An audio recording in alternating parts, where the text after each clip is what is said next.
On my last list, I said I was going to play the BioShock trilogy and Final Fantasy VI in 2019.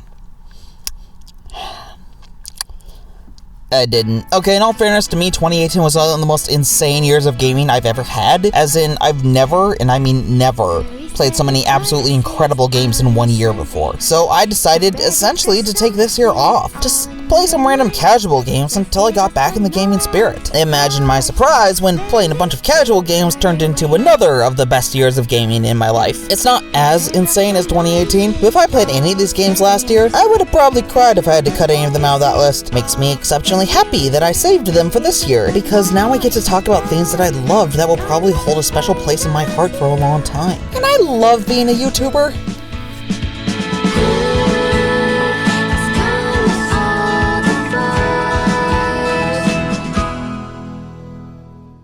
AAA games are fantastic and all, well, generally speaking, and every year there's about 10 new mind-blowing indie games that you just have to play, but sometimes I just want to sit down and play a video game. There's a time to have your mind blown and a time to have fun. I think sometimes the internet forgets that. So while higher up on the list you'll find the games that really stuck with me, I found that more and more often when I'd sit down after a long day of work, I just really wanted to play Miitopia. Miitopia is an incredibly basic RPG, as in so basic you don't even control 3/4 of your party. But I think that's why I like it so much. It never tries to be more than what it is, and every so often I just need a mind-numbing game that I can have fun with. Miitopia fits perfectly into that niche, but it still has a surprising amount of depth. You may not control your party, but you do control what class they are, what gear they have, and crucially, who they spend their time with. Friendship is everything in this game, and that is equal parts adorable and stressful. When characters roam together, they increase friendship slowly overnight, or they can do events in battle or go on vacations and such to increase it. The higher your friendship level, the more you'll do for that person, and the more effective you'll be in battle. This goes well beyond a simple stat boost, by the way. With high enough friendship, party members will help out with attacks, comfort each other when hurt, or go into an uncontrollable rage when their friend gets KO'd. This and the variety located in the job system and the existence of magic sprinkles and a safe spot for, well, I could go on, but it all means that no two battles are exactly alike. Despite that, I think that's the charm that really sells the deal for me. You get to select who plays what characters at every point. And while there's nothing that changes dialogue-wise, seeing Captain Hook trying to break out the eternal love of Peanut Butter Gamer and Princess Ruffnut is something you can never quite match. LittleZbot, could you? What? You stopped recording right before you met Captain Hook, but you mentioned him in the audio. Well, that and Seth. And yes, this is how he looks in real life. Thank you for asking. I mean, it's minimalistic, but that's not a bad thing. Evil Dark Lord enemy salesman guy from that Kirby show is going down! Beware my enemies and eat my fudge.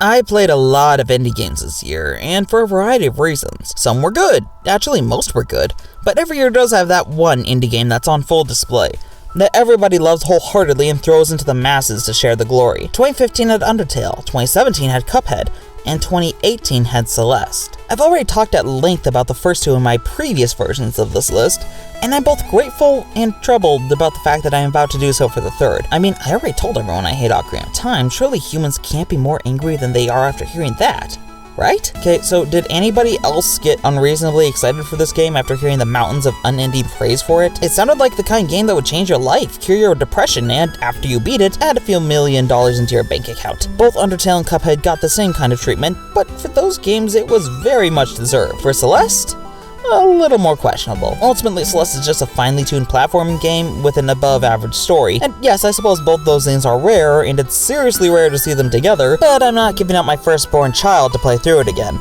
So, how good can it be, really? Actually, pretty darn good. Calling Celeste a platforming game is, in fact, underselling it, because this game is actually one of the most well-honed and perfectly built platformers I've ever played. You have literally 3 actions, jump, climb, and dash, but the genius that went into the design of these levels ensures that each are used to their fullest, both separately and together. I would have run out of ideas after 2 levels, but Celeste manages 10 hours of this. You think you'd be tired of the concept after a while, but it keeps finding new ways to enthrall you. And sure, it's a difficult game, but that's countered fairly well by the mere fact that it has infinite lives and very frequent checkpoints. Each level has its own special gimmick, which sometimes return in later ones, but are mostly just used there, where the whole gimmick is picked apart and explored in every conceivable way to make puzzles and platforming challenges you've never considered. To actually have that alongside an engaging story is its own kind of thrill. It would be a mistake to get your hopes up, but it would be a far greater one to let this game pass by you unnoticed. Level 3 can go die in a fire though. Newsflash, instant death traps do not a fun level make. Even in the best games, there's always one.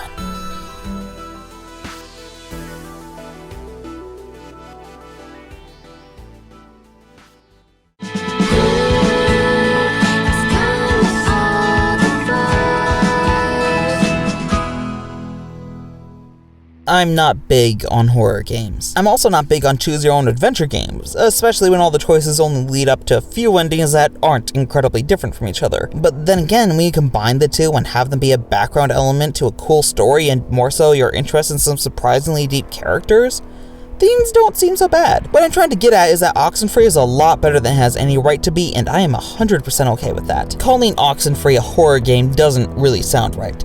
It's more of a character study mixed with a puzzle platform game. Except that it's terrifying. Your character and her friends have been accidentally trapped on this island overnight, and something really wrong is happening. People start to change, sections of reality start to kind of twist, and you're occasionally caught in loops of time, like Groundhog Day, but only spanning a couple of minutes. The island is hiding a massive secret, and you have to figure out what it is if you want to escape. At any point, something can happen. The constant fear of the unknown permeates this game, making you hesitate before climbing every ladder and opening every door. What I love most about this game is that the mystery isn't screamed out at you. You have to put it together from little pieces here and there, random notes you might find, pushing certain buttons on a control panel, watching a home movie at a former resident's house, or most important of all, listening to your radio. There are always dozens of stations, and while most have static, some have clues, some play random sound clips from old cartoons, and others just sound off. That's the feeling you get when you play this game. There's something just not quite right about things here. Never mind all the obvious freaky stuff, it's the things in the background that get you worried. And all the while, the characters are talking, having conversations with each other that are both well written and surprisingly realistic for the situation at hand. You get to pick your responses, which changes how others will view you, and what information they'll volunteer as a result. You can even decide to say nothing if you think it's the right thing to do, and they'll respond to that as well. Every character has a surprising amount of depth to them, to the point where you'll keep playing the game just to hear more about one's past, or why they have an old habit, or a story about an old pet. Like I said, it's more of a character study than anything else, but it has enough horror game and puzzle game to it to keep you on track, and learning more about each character just makes you that much more desperate to keep them all alive. Never mind the fact that people are still discovering hidden messages in the game and piecing together subtle background mysteries to this day. You thought this was just a small budget indie horror game. Maybe I'll return to FNAF. I might need some pure jump scares after all this depth.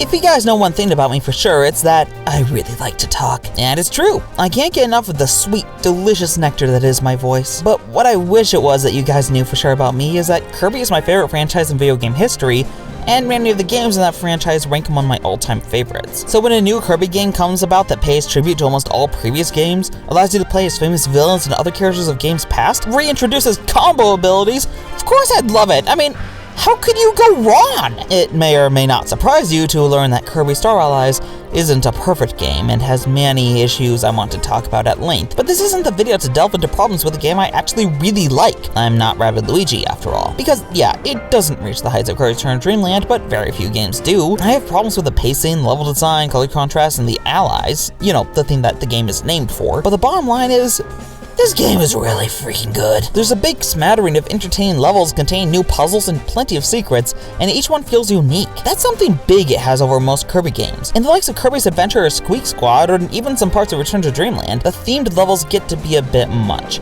with multiple levels in a row feeling almost the exact same. I mean, let's be honest, who really remembers the water world in a Kirby game? or the snow world in Return to Dreamland. In Star Allies, no two levels are exactly alike. Each one feels different enough to stand out on its own, and the majority are pretty darn fun. I used various control schemes while playing through the game, and I actually got used to them all pretty quickly. Controls are always fluid and perfectly balanced out between controllers. Who knew that my preferred controller for any game would be half of a Joy-Con? It's also a thrill to play as past characters and seeing aspects of boss fights turned into combat abilities that you can utilize. They somehow managed to balance almost every Dream Friend perfectly, to the point where it's hard to pick who to play as, except Dark Meta Knight. He's super OP, and I love it. But the best part of the whole game is the copy abilities. So many copy abilities returned from previous games, and so many are improved.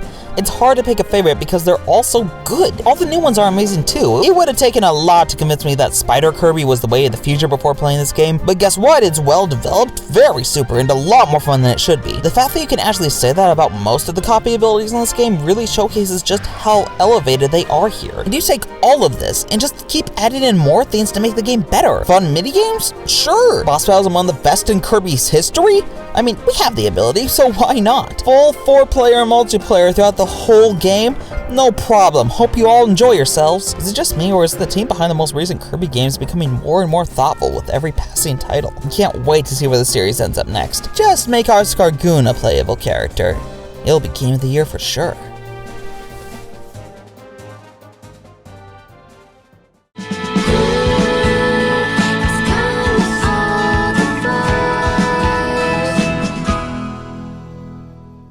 As much as I loved my version of this list for last year, I can't claim it as fully accurate anymore.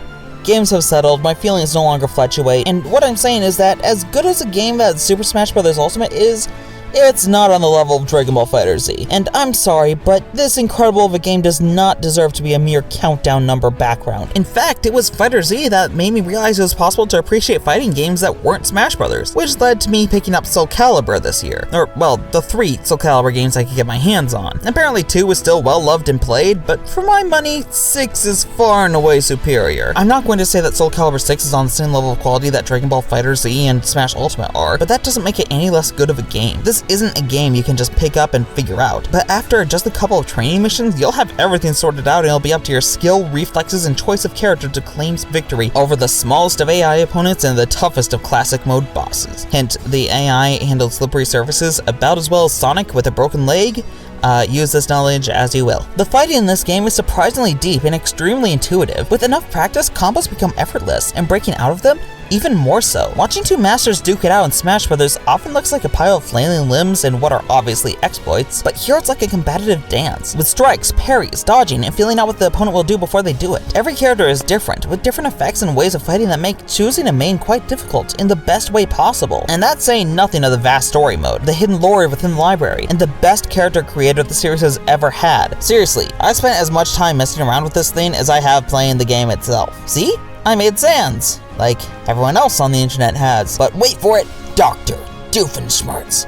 He is, in a word, glorious. And of all others I've created lame recreations like Goku, Death, and Batman, my cat Noir will always stand on top as the best character to ever exist inside the Soulcalibur world. Well, it's either that or Seth, and yes, this is how he looks in real life. Thank you for asking. I may not be the biggest fan of fighting games, but they've been working hard to convert me. Soulcalibur VI, I salute you.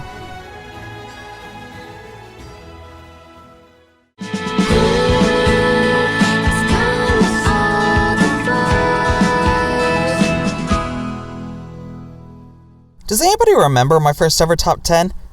Yeah, the Mario one. That one.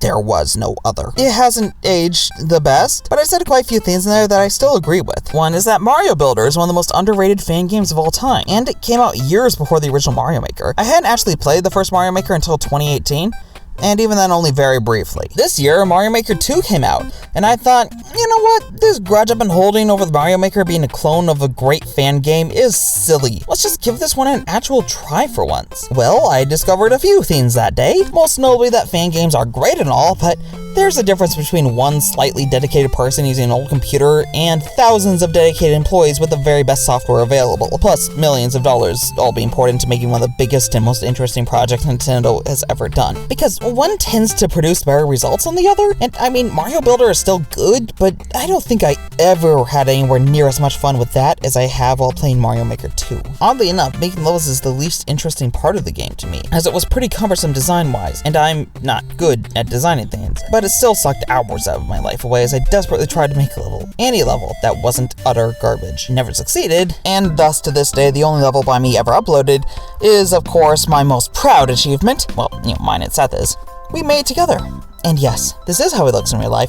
Thank you for asking. But what I actually spent the most time playing is other people's levels, which ranged from to holy cow, this is amazing, I love this man. Though it should be mentioned that in multiplayer, every level falls into the latter category. The actual best part of the game is the story mode. I mean, it's nothing much, it's just a collection of the best level designers in the world flexing their muscles, creating unique and amazing levels that would never be allowed in a normal Mario game, but are free to shine in this one. Seriously, just these levels strung together in a world map would make one of the best 2D Mario games ever. Well, I mean, theming is a thing, but 3D Land never cared about that, and neither should we. The fact that they're still updating this and paying attention to it is the ice cream on top of the apple pie. You can play as Link now, and that is one of the best pieces of news I have ever heard. And the dedicated fan base is just bananas, as they figure out all the ins and outs of every mechanic in order to create incredibly convoluted spiky ball mechanisms to alter the game to their liking. For anyone unfamiliar with that term, it comes from my days in the Wonderland editor community. It doesn't matter. The technical term is Rube Goldberg machines, I think? Yeah. Hey, did you know that our old friend Chaos Lord just completely remade the entire original Wonderland Adventures, but better? I wonder what sort of things he'd do in the Mario Maker community. I would pay good money to find out.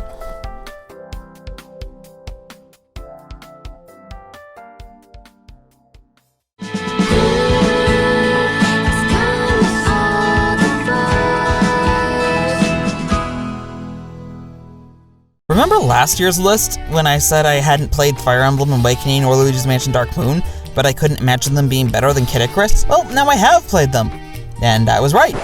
No, wait, don't leave. Let me explain. Dark Moon is a really good game and almost made it onto my list this year. The only thing standing in its way was its linearity and the controls. Not sure why Nintendo thought having your system itself be the poltergeist was a good idea. Still, really good, makes me really want to play Luigi's Mansion 3, but as for Awakening, I still prefer Kid Icarus, but does it deserve to be on this list? Yeah, I'm not going to pretend that Awakening had me fall in love with it to as much of a degree as so many others have, nor will I pretend that the story is anything truly special, but I really don't mind because I love this gameplay and these characters. Fire Emblem is one of the purest examples of a strategy RPG, and Awakening in particular is one of the finest. You can select a certain number of characters to enter each scenario, with each as a different class with different stats able to use different weapons, but because everyone falls into certain categories, it's never too much to remember. You have melee, ranged, and magic weapons. In the melee class, you normally have swords, spears, and axes. The particular types and attributes may differ, but in general, swords are better than axes, which are better than spears, which are better than swords. You attack by colliding with an enemy troop, and you should do your own quick battle, where you set the weapon you're using and then two of you attack each other and do damage. Ranged weapons are my favorite because you can attack from a slight distance and the opponent can't attack you back, but it's a double-edged sword since if a melee user attacks you, you normally have nothing to defend yourself or deal damage back with. Magic weapons are unusually powerful and can attack from both a distance and close range, but some forces are outright immune to some types of magic, and there's another weapons triangle within the magic realm. But that's not all. Sometimes these weapon types can cross, such as with a hand axe, and some types of magic are only for healing or movement, and troops can be trained to use alternate weapons, and there are still more classes, like mounted troops who can go big distances but don't have the best stats, or Pegasus riders, who have great stats, go great distances, and can fly across chasms but die with a single shot from a bow. And there's even more beyond that. So yeah, lots of effort in here, but it's handled incredibly well, allowing you to pick and choose who you want to fight and what weapons they'll have, so you'll always take your best options if you're smart enough to see it. Also, almost all the characters are amazing and hilarious, and the interactions in the non-serious cutscenes or support conversations is some of the most fun this game can have. There's a lot to like about this game. So many times this year I picked up my 3DS with the intent of trying something new, and somehow ended up playing Fire Emblem instead. It's addicting, and it may not be my favorite 3DS game ever, but as far as quality goes, it's near the top for sure. Now, if only you didn't have to wade through the first half of the game for the story to get any good. Oh crap, I didn't even mention the barrack system, the relationship developments, upgradable classes, unlockable characters, the DLC, the fact that you can get married.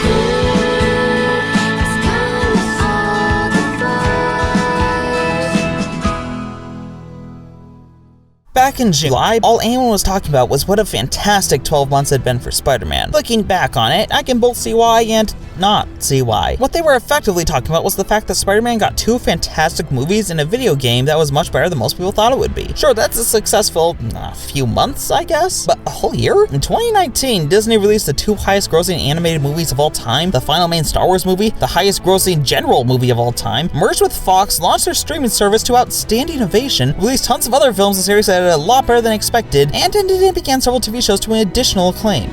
That is a successful year. But you know what? It's okay. Spider-Man PS4 can hold its own against anything Disney made this year at any day of the week. Okay, the last part was a bit of a lie, but it was a nice transition into what would assumedly be lots of praise for the game in question, which it undoubtedly deserves. For once, there's a licensed game that feels like the people behind it actually gave a crap about what they were doing. From what I hear, there was exactly one Spider-Man game before this that was good, which was the Spider-Man 2 tie-in game for the GameCube. And not to discredit what that game accomplished, but I sincerely doubt it stands up to this gem without the aid of nostalgia glasses. You ever wanted to feel like Spider-Man?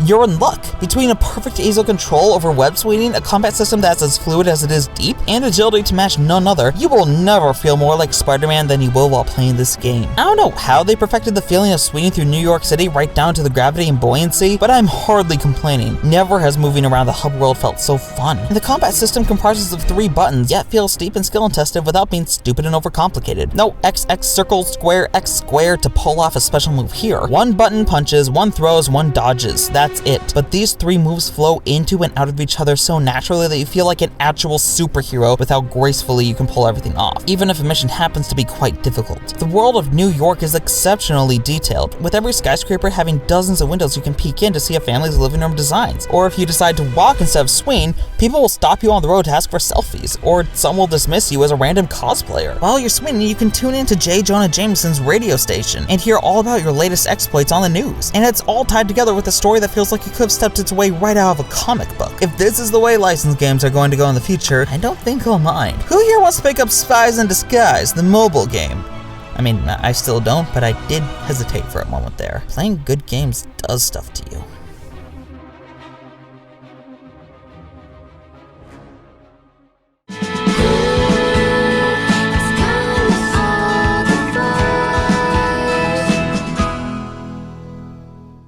I started this year not playing an awful lot of games, mostly because I just experienced one of the best years of gaming in my life and needed a bit of a break. I found relaxation in indie games, because they were cheap, always on sale, and abundant on the Switch. Have you heard of Quest of the Golden Duck? It's at least 5% as fun as you think it is. A lot of these indie games were good, some of them obviously really good since they made it onto this list, but I don't think the difference between an indie game and a AAA game has ever struck me quite as much as it did when I played Oxenfree and Detroit Become Human back to back. Because, I mean, Oxenfree is really good, but holy crap. David Cage isn't exactly my favorite developer out there, as his games aren't good as video games, and for the most part, their stories aren't nearly as well written or important as he tends to think they are. But, you know, you throw a baseball at the average guy over and over again, chances are he'll eventually hit a home run. Detroit's story is gripping, its characters frighteningly realistic, and the gameplay has just enough new things added and pieces of variety to keep you engaged. None of Cage's games have been afraid to ask the hard questions, or at least what he thinks are hard questions, but this one balances the line by, well, not asking all that many questions. Instead, your character is presented with a situation, and they have to make a choice. The biggest question, and the only one that really matters, that hangs over everything is, what's the right thing to do? Yeah, other Cage games are choice-based, but either the choices are easy to make if you have any kind of moral center at all, not actually real choices, or ultimately inconsequential. Here we have things like, if you're dying and the part you need is inside of another robot who, despite not being able to move, very much wants to live, do you kill her to take it, or do you leave her alone and take the risk that you might not be able to find another part before you expire? Trust me though, that is nowhere near the toughest situations you'll find yourself in. I just don't want to spoil things too much. And each choice does mean something, whether it affects how others see you, what type of person you become, or even the entire storyline afterwards. Plus, the game is smothered in detail, so you can pick up random magazines lying around and read the articles therein, or you can stealthily eavesdrop on a random couple walking down the street as they discuss birthday plans. Seriously, the amount of extra content in this game that really didn't need to be there is stupefying. And of course, a great soundtrack and incredible visuals. Also, there are detective sequences, where you get to analyze clues, solve a mystery, and reconstruct what happened with your android powers. Those are super fun, and I wish there were more of them, just saying. While the game does get a bit pretentious at times, it's never too much. The people writing articles on why it's an insult to black culture or women are, well, I'm fairly sure they either didn't play the game or played it while drunk. This is its own story, and more so a story that you write, and should be treated as such. In a game where you can literally decide to watch a man beat his own daughter to death, there are going to be screams from idiots everywhere. The game is what you make it, and mine was memorable. I want to replay it, and yet I can't bring myself to. My story didn't have a happy ending, but I made my choices, and I deal with the consequences. Anything that gets a gamer to accept their own bad judgment deserves at least a little more than a look.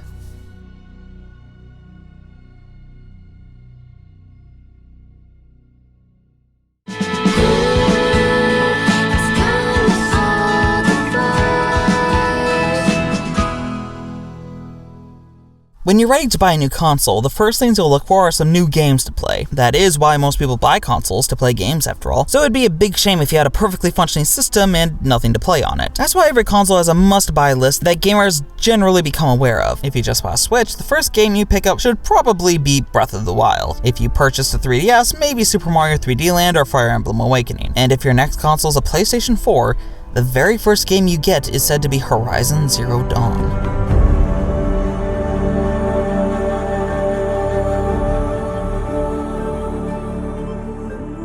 Some may call Horizon Zero Dawn a poor man's Breath of the Wild, but I think that's doing an incredible disservice to what Guerrilla Games has done here. This is their first outing into anything that isn't a sucky or Halo, and they took the opportunity to make one of the best adventure games of all time. When was the last time you looked at THQ and thought they could make a rival to Super Mario Odyssey? Actually, when was the last time you looked at THQ?